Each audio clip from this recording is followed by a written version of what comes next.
welcome back to my corner of the internet. I'm Shannon, and today I've got another book talk video to share with you guys. And today we're going to be talking about The Push by Ashley Audrain. I hope I'm saying that last name right. You guys, I finished this book moments ago, probably 10 minutes ago at this point. This book has me so shaken, I don't even know where to begin talking about it. This book was incredible. It was heartbreaking. It was horrifying. It had me feeling so many different things. There were times when I'd be reading and I'd notice I was holding my breath, or I'd feel my pulse quicken. And it's not a typical horror novel, so if you know you don't like scary books, it's not scary in that sense, even though it's absolutely terrifying. Okay, we're just gonna get into it because I don't even know where to start. But I won't give any spoilers until, like, I will warn you, is what I'm saying, before we get to any spoilers. For now, I'll just give you the general synopsis of this book, let you know who I'd recommend it for, and then we'll move into spoilers. Okay, so this book is about a woman named Blythe. She's in her 30s, and she's married to a man named Fox. And shortly after we meet her, her and Fox have their first baby, a little girl named Violet. And soon after Violet is born, Blythe, well, right from the very first moment after Violet is born, Blythe finds that she doesn't connect with her. She doesn't bond with her the way she thought she would.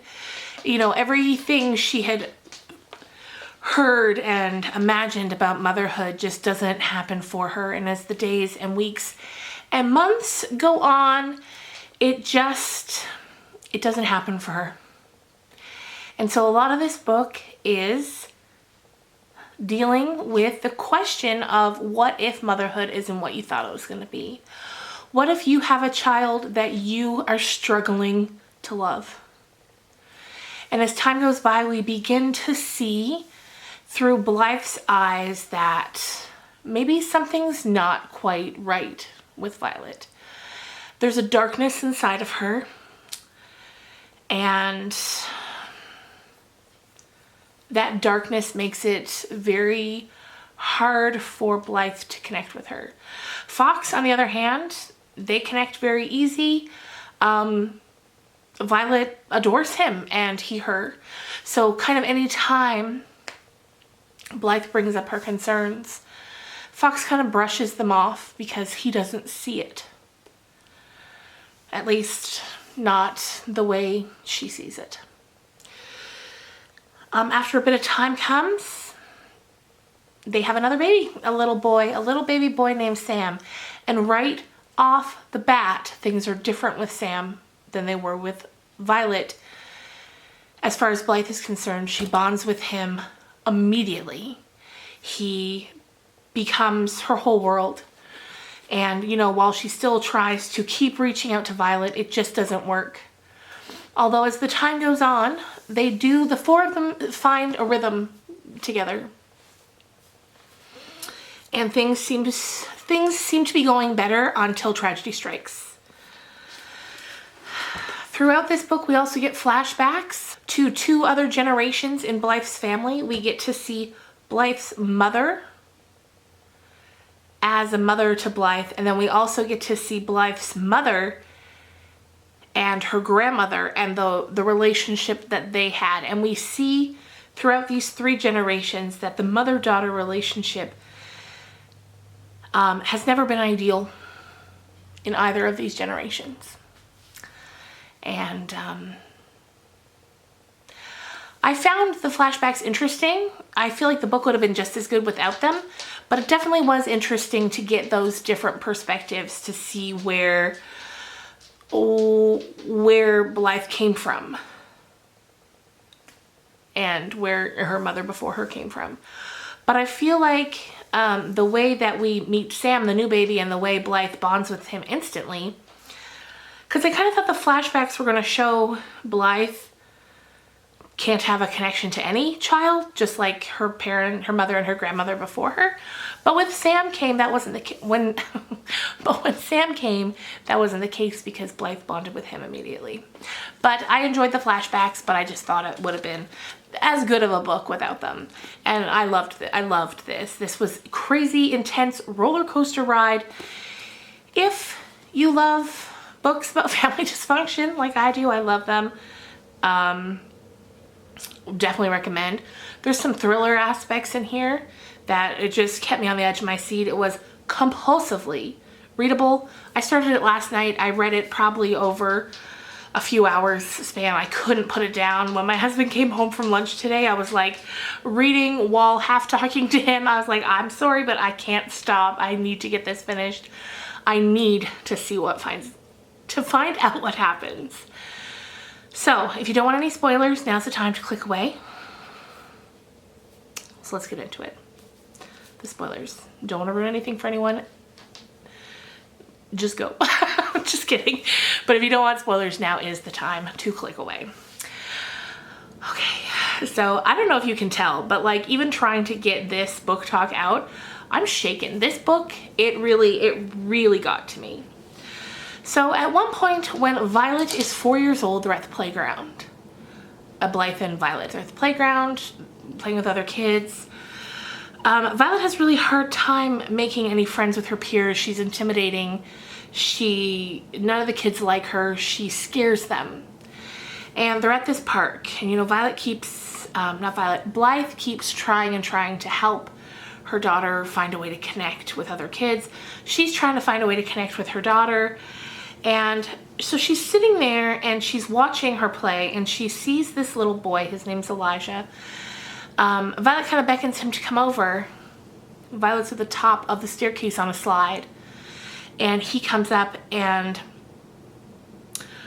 Blythe thinks she sees Violet trip him as he's running up the stairs, you know, to get ready to go down the slide. And he ends up falling over the side at the very top of a very tall slide, and he dies from the fall. And Blythe is kind of like, okay, no, this can't be right. I couldn't have seen that. But she's still really disturbed. And she's disturbed by Violet's lack of concern. Like, Violet seems completely unaffected by what just played out in front of her very eyes. That this little friend of hers, or this peer of hers, just fell off the slide and died. And she never shows any sign of being upset by it, which is very strange, of course. But again, anytime Blythe brings up her concerns to Fox, he just brushes them off like she's the crazy one. So time goes by. Eventually their new baby Sam is born. By the time Sam comes along, Violet is, I think, 6 or 7. She's a little older. And like I said earlier, you know, they start to feel more like a family after he comes. Violet starts acting better and she's good with Sam. And so Blythe tries to put out of her head what happened at the park those years ago. She thinks, you know, it must have been an accident. Clearly I didn't see what I thought I saw. And she's really impressed with how good Violet's doing with Sam. And then one day, and this is after Blythe pulls Violet aside and says, you know, I'm so proud of you for how great of a big sister you're being. You know, we've come a long way. I'm so proud of you. So they're out the next day or a couple days later and they're walking down the street and Blythe has a tea and she's pushing the stroller and Violet's beside her. And they're at an intersection waiting for the light to turn. And she goes to take a sip of her hot tea and Violet grabs her arm and pulls it down. And as she's taking the sip of tea, it splashes out and it burns her. And as she's trying to get her senses, she looks down and she sees Violet's little hand reach out and push the stroller into oncoming traffic, and the baby is killed instantly. I was so shaken when that happened. That was about halfway through the book. And it was just absolutely heartbreaking. This came after chapters and chapters of, you know, Blythe just talking about how much she loved this baby and how it seemed like their family was finally figuring itself out. And it was absolutely heartbreaking. So from there, their marriage, Blythe and Fox's marriage doesn't last much longer. He begins having an affair with someone at work. She finds out. Eventually he leaves and they split custody with Violet. You know, everyone that she told about what she saw in that crosswalk, nobody believes her. Everyone's like, oh my God, like, you know, don't be crazy. It was an accident, including Fox. He just can't believe it. She even told the police, they were like, oh, you know, that was an accident. Because of course there's this 7-year-old little girl. No one wants to believe that something horrible like that could have been done by her. But in her heart, Blythe knows that it was done intentionally. So Fox leaves, they split custody. Blythe decides one day that she wants to meet the new woman, Gemma. But of course, her and Fox aren't on talking terms. Like, no one's introducing her. So she figures it out for herself, who she is, and she begins stalking her, essentially. She sees her going to this mom's group at this bookstore, and so she kind of puts herself in there too. And they start to become friendly. But of course, she doesn't say who she is. She doesn't say she's Blythe or Fox's wife. She makes up a name, Anne. And they start to get friendly. And then eventually, of course, that all blows up in their face because one day Fox comes to pick her up from this group, and she introduces Blythe as Anne to Fox, and he's just standing there horrified. So anyway, as time goes on, time passes, they have a few confrontations, her and Gemma. She tries to tell Gemma to be careful because one of the things she quickly learned by spending time with Gemma was that Gemma has a little baby. And she puts 2 and 2 together, she works out the numbers, and she realizes that that's her husband's baby.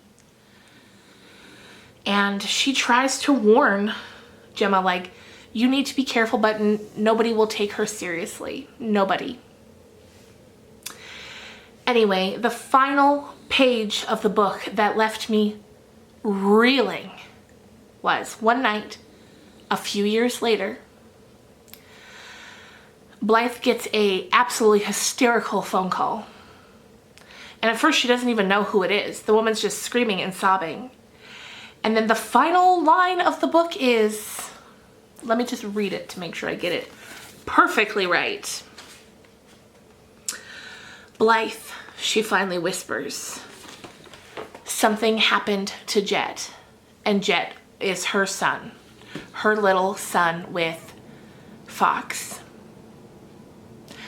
So now Violet has done something to Jet, and that's where it ends. We don't know what happened, we don't know what she did, and I was reeling.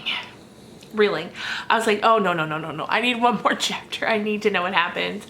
I just could not. I couldn't. This was so good. It kept me on the edge of my seat. It kept me guessing. It kept me reeling. It was so good. Ashley Audrain, this is amazing. I read on the back flap as well that she's Canadian. The blurbs on the back, there's one from Kristen Hanna, there's one from Lisa Jewell, all of the authors that I love, and this was just so good. So you guys, let me know in the comments down below, have you read this? What did you think? Do you plan to read this? Let me know. Also coming up in a couple of days, I've got a video that's going to be a spooky one, but also kind of book related. We're going to be talking about some famous hauntings of famous authors. So I found a way to merge the scary videos I love to make and the book content. Anyway, you guys, thank you so much for watching. If you like this video, give it a thumbs up, subscribe, and I will see you again real soon. Bye.